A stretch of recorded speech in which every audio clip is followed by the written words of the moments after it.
Coming to you live from Atlanta, Georgia, it's time for another episode of Tech Talk with your host, Joey Klein. Greetings. I think that this actually might be the first Tech Talk of 2023, so welcome all. We have a single guest today. We're going to focus all of our attention on one company, Carpool Logistics, founded by CEO Mike Malakhov. Mike, how are you? Doing well, thank you. Thanks for having me. Sure thing. Okay, so all eyes are on you.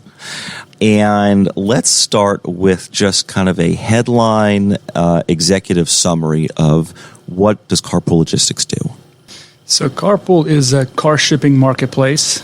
We support dealerships, auto auctions, individuals that need to reposition their vehicles from point A to point B all over the country in the U.S. Okay, so I think that most people listening to this, their on-the-ground knowledge of what this might look like is, the large vehicles on the interstate we see with, 10 cars attached to the back of it, okay?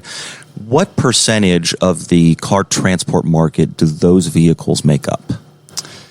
So majority of the transportation actually happens on smaller car haulers that move 3 to 5 vehicles at a time versus the 9 car haulers that you see on the road. Those generally support the car manufacturers, so from a plant to a rail yard, that kind of transport. And the smaller ones usually move a lot of the used vehicles all over the country. And they're 95% of the market. So like an F-350 with, something strong attached to the back of it. Exactly. Yep. Okay. Yep, that's exactly right. And are the folks that are at that 95% of the market, right? The folks that are taking used car from lot A to lot B, right? Not, Kia plant to dealership floor. Is this their full-time job? Do they flex? What's the profile of the people that are in that quote-unquote profession? Most of them are entrepreneurs, and they are a small operation, small business. A lot of times it's husband-wife combination. Husband is the driver, and the wife is the dispatcher.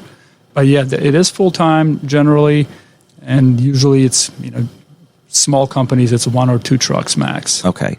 And I'm going to guess this is a bit more regional than national? It is very much regional, yes. Most of the transportation is 200-300 miles. Yeah. There is, of course, longer transportation, especially for relocation and across the country. Those are generally a little bit larger trailers that operate those hauls. Okay.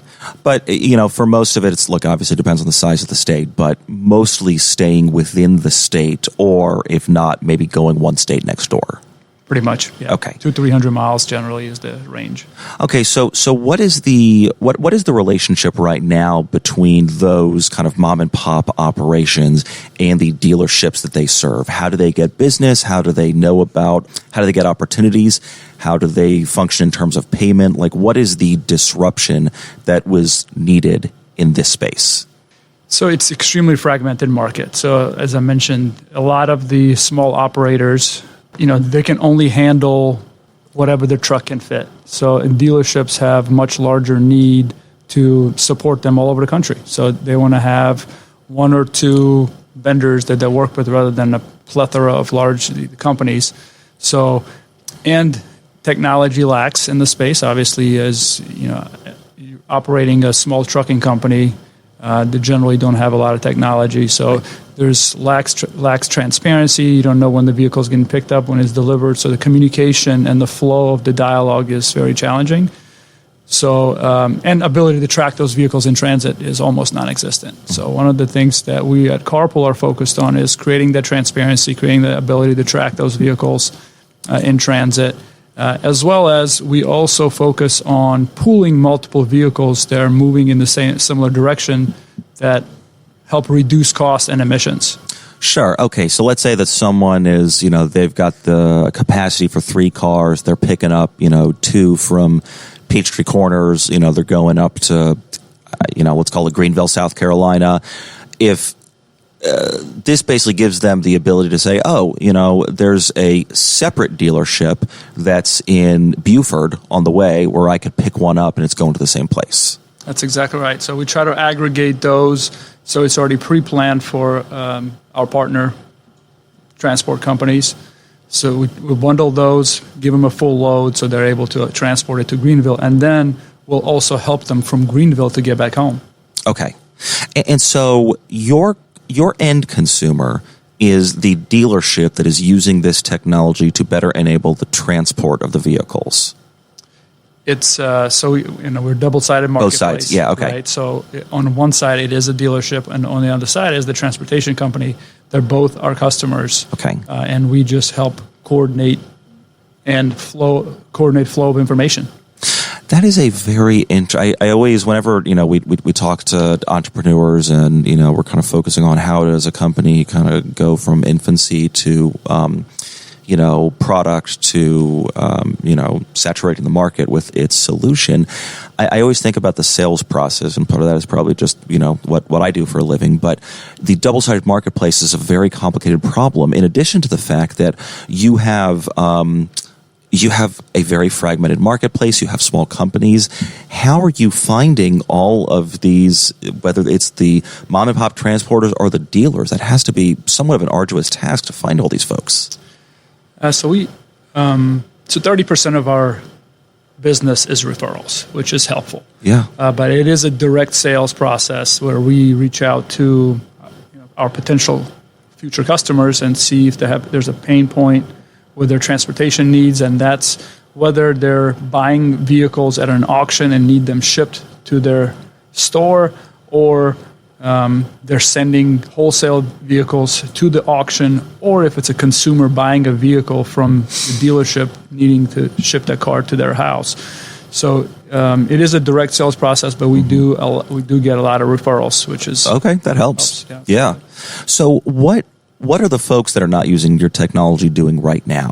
Just calling up the same couple of folks they've used every time, and just saying we'll be here on X day, but not really having any way to track it? Yeah, exactly. So it's a lot of it is texting multiple people to see who's available to pick up some of these cars, and then then following up with them, see if the cars were picked up via calls, text messages. Sometimes you don't get responses, so it really lacks kind of visibility and the transparency in the process. So we're trying to simplify. They can reach out to us, and we coordinate everything on the back end, and they get communication from us basically 24/7. So, but is this I'm trying to picture kind of the interface and the experience of a dealer that is calling out for a need, right? Is this almost like everyone uses an Uber of whatever, but just, forgive me, right? Is this like I go onto my Uber app and I put in where I want to go and I'm waiting to be matched with someone? Is it almost akin to, I need to transport a vehicle to Charlottesville, Virginia? Who's going there? Who can help me out?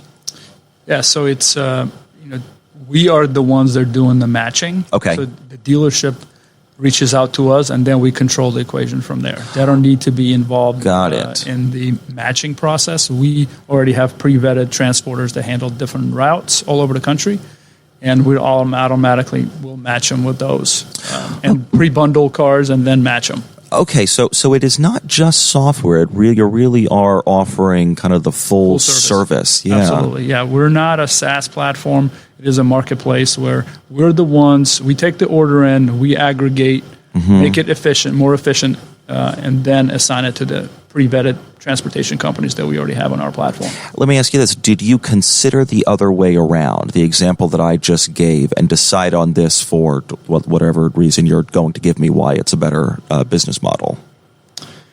So we feel that a lot of the industry, in the automotive industry, they want to focus on buying and selling cars. They don't want to deal with transportation. So we are their managed transportation partner. We basically are an extension of their team as a logistics team to support all of the logistics of their vehicles. Gotcha. Makes sense. And your background is in shipping and trucking, correct? I've been in supply chain 20 plus years. So okay. Yes, a lot of it spent on the freight industry side, and then I learned about automotive space and some of the challenges in automotive industry as it relates to logistics. And so an opportunity to kind of improve it and make the process better for our potential clients. So that's kind of how we focused on it. Yeah.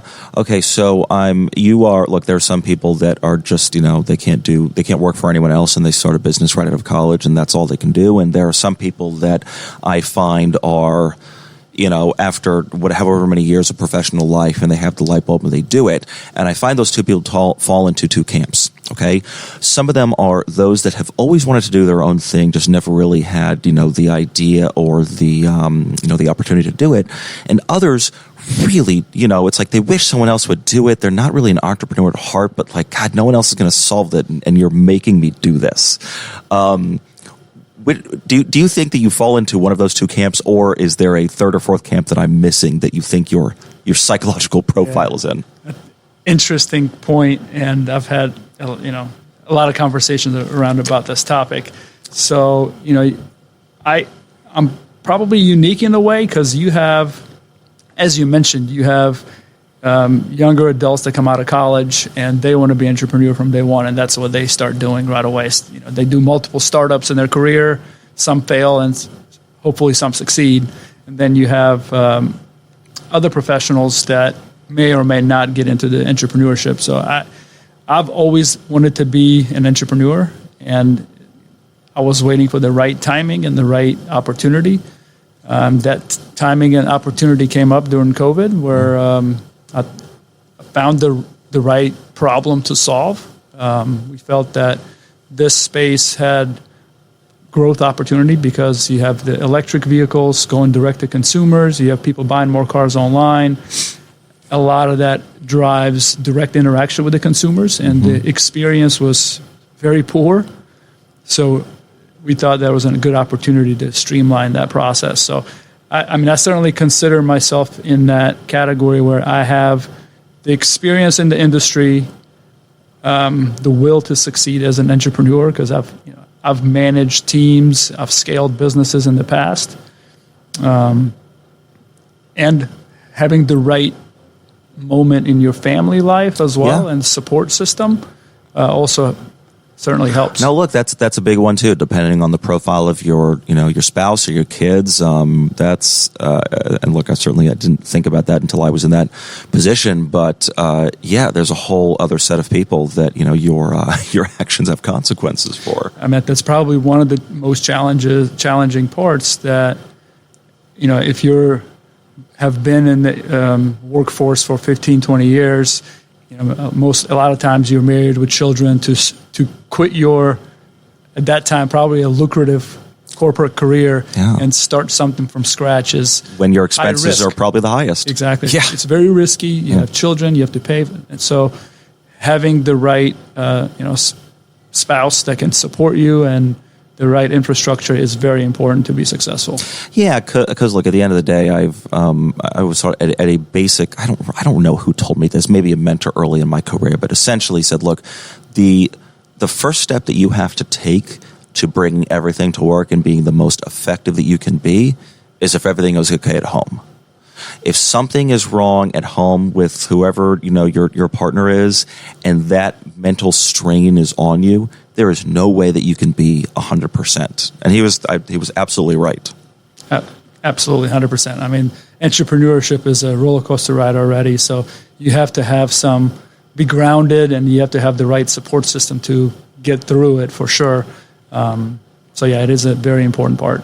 What has been the thing that has surprised you the most, right? You've been at some large corporations, you've been in some smaller corporations, you've managed teams, you are now, and I know you have a number of co-founders, but, you are the lightning rod for the company. You are, the success of your team is partly riding on your partners making this, something real is not the right word. Obviously, it's real, but I think you know what I mean. Something bigger than it is right now. I'm curious, what has been the most surprising part of building this and growing a team, whether it's from a management or culture perspective? Just what have you found that you didn't realize you were going to find? I would say, one of the big surprising things, the ecosystem in Atlanta to support entrepreneurs has been amazing.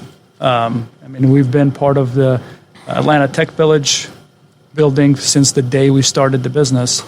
That decision has been extremely important to our success. That's where we found our co-founders. They were next door to us in the office. It was a very important part. We were also part of ATDC. So it's the ecosystem itself in Atlanta has been very supportive from an investor perspective as well as just advisory. So that was very helpful.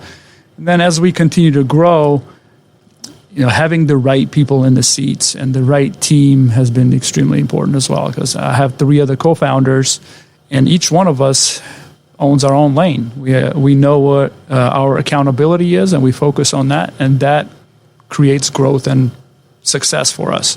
Because one person, it's very hard for one person to build something. We have almost 30 people now. Yeah.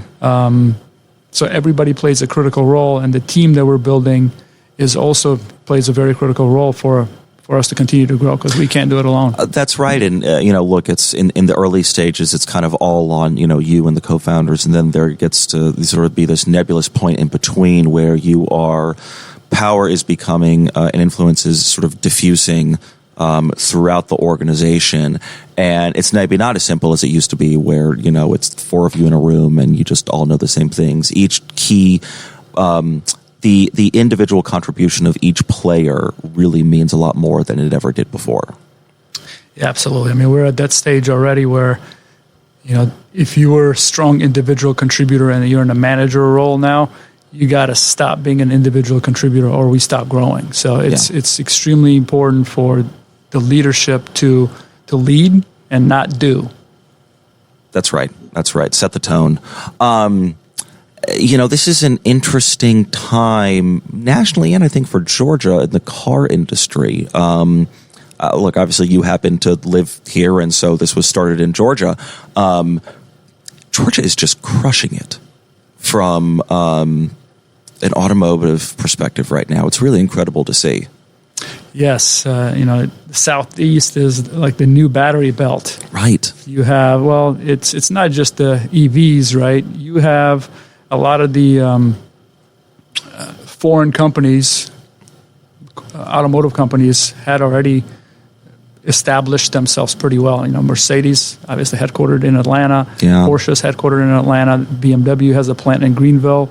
A lot of the imports that come from Europe come to Brunswick and Jacksonville ports. There's a Hyundai plant in Columbus. There's a Mercedes plant in Alabama. So the Southeast has been very strong in automotive already. Nissan's in Tennessee. And now you have the EV companies coming here just because there already is an established infrastructure for automotive. Mm-hmm. Not to mention, Cox Automotive is one of the largest software providers for dealership industry for automotive. So it's a very big automotive space in the Southeast, and Atlanta plays a big role. I've always wondered this question. So I know that a lot of the cars that come in to be shipped across the country come into the port of Brunswick. Okay. Why Brunswick? Right. You have Savannah so close. What is the specific reason behind why Brunswick, Georgia? It's a great question. So, historically, Savannah, became a larger port in the last 10, 15 years. But the history of vehicles coming into those Jacksonville and Brunswick ports has been there for quite some time. So I think some of that is the continuity of what has been in place. There is good infrastructure, rail infrastructure that carries a lot of these vehicles across the country as well. So it's not just the port, it's the rail infrastructure that supports the port that's heavily influencing that part. Because, think about who's in Jacksonville. CSX. Yeah, CSX right. Railroad's based out of Jacksonville. So it's no coincidence, I'm sure. Yeah. Okay. All right. Well, just little tidbit there. Let's see. We talked about your team. Let's actually go back to Capital for a second, because I feel like, even as recently as a couple of years ago, I would do the show. We'd ask about Capital. We'd ask about things Atlanta could do better. And, often there was a comment of, the ecosystem is great, support is great, talent is great, but I got to go to the West Coast to raise money.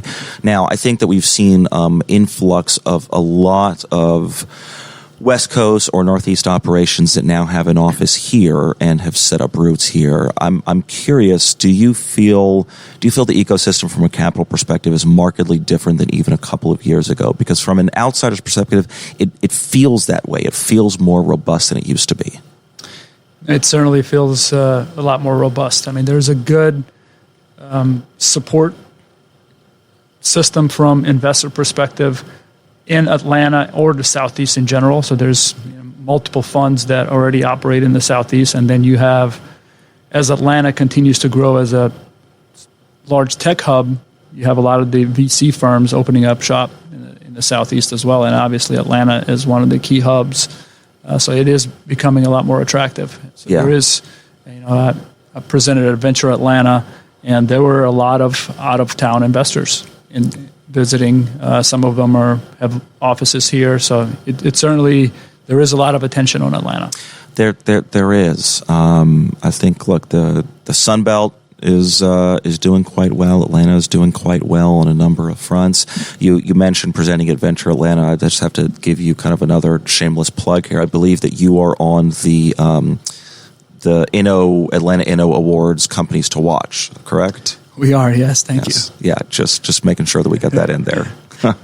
And for anyone listening, I believe the event is March 16th. And of course, not planned whatsoever, but my company, JLL, is sponsoring it. So if you want to come on down, I believe it's at the West Side at the Star Metals building. There's a lot of great companies, obviously including Carpool Logistics. Absolutely. Yeah. Okay. Excited to be there. Now back to our regularly scheduled program. So what are you up to now? What's the goal of the next 12 to 18 months? Is this purely just gain as much market share as possible? Is there a new business line you're getting into, new technology? What are you focused on for the future? So we're heavily investing in continuing to build out our platform.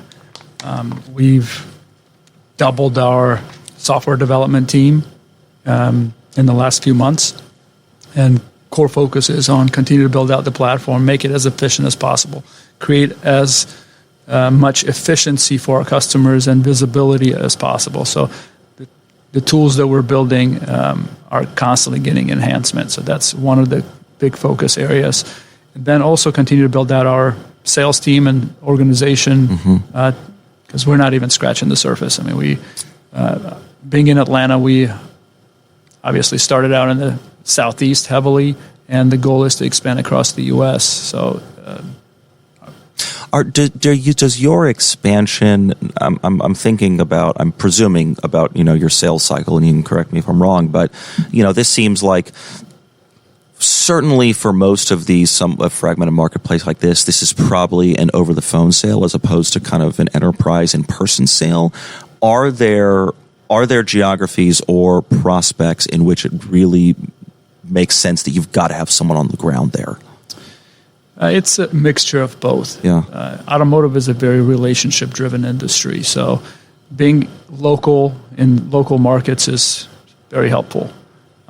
So we kind of have a mixture of phone, in-person approach, but we keep our operations as one hub in one place. So the sales force can be distributed, the operations is centralized. Gotcha. Okay. It is such an interesting time in the automotive market, not just the shift in geography of where automobiles and components are manufactured, but also the hype, I think, makes it sound like it is not real. It is very real, the switch to EV and sort of the race to get into that.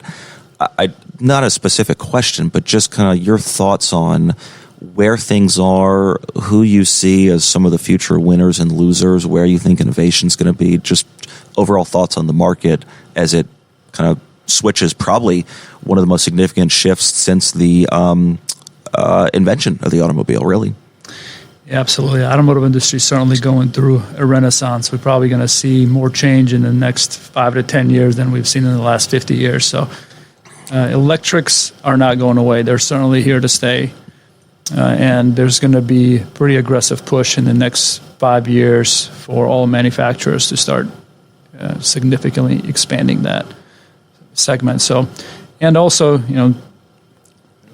a lot of car manufacturers are looking at distribution model for EVs. You have relationships through dealerships. Dealerships have to make investments. There's a lot of investment that has to go into to implement this, not to mention the charging stations all across the country.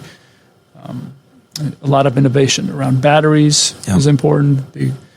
China controls a lot of the supply chain for the batteries, which is a big challenge for the U.S. So there's a big push to start to build control within North America to supply those batteries and the components of those batteries. There's a lot of investment going into that space. So I think it's going to be very interesting to watch the entire supply chain of EV and how that evolves in the next few years. It really does feel like, and this is beyond just batteries, but obviously that is a huge component. It does feel like we're entering a phase in kind of the international world order in which we are not... Globalization isn't ending. We're not necessarily retreating from globalization, but I feel like things are becoming a bit more regional.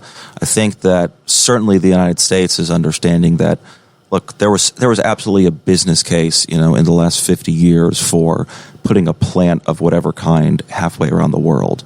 And I think we're seeing now that, that has its consequences.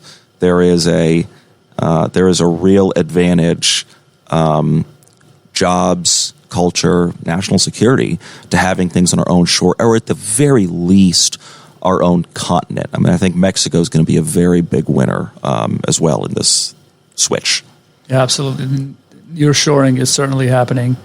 As you mentioned, a lot of geopolitical challenges currently. So a lot of companies are thinking about how do we get closer to the United States and those markets that you serve. So that regionalization is very much on top of mind for all supply chains, not automotive specifically, but just all supply chains all over. Yeah.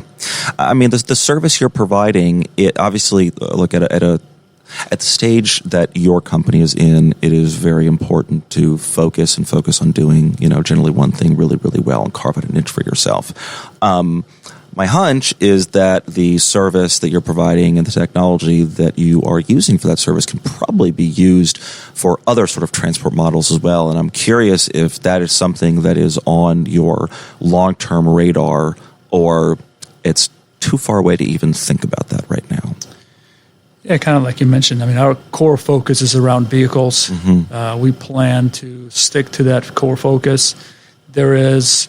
The freight industry on its own is $3 trillion industry worldwide. So there is already a lot of investment going into that space. Part of the thesis was that automotive supply chain logistics wasn't getting enough attention in its much smaller segment. And that's why we decided to go after this segment specifically. And the tools that we're building are specifically for automotive industry. And one of the reasons we decided to build those tools is because there's not a lot of platforms and tools out there to really support this business. So we thought it was very important as the industry evolves to be able to create the customer experience that consumers are used to, that Amazon-like delivery. Sure. If you want to have the car delivered to your house and have a similar experience, there's a whole lot more work to be done. Yeah, that's right. And I think that there are plenty of companies that have found a really strong niche in a process or industry that is highly fragmented, that isn't really using technology, that is somewhat analog. Those are, very, very ripe for disruption. And that's obviously why you're doing what you're doing. Absolutely. Yeah. Well, Mike, this was great. Thanks a lot for coming on and telling us about Carpool Logistics. If there are people listening that want to get in touch with you or learn more about the company, what's the best way for them to do that? Yeah, thanks for having me. You can reach me at mike@carpoollogistics.com. And again, for everyone listening, March 16th, Atlanta Inno event, Mike and his company are going to be there, as well as a lot of other great startups. Thanks for listening, everyone. Have a great day.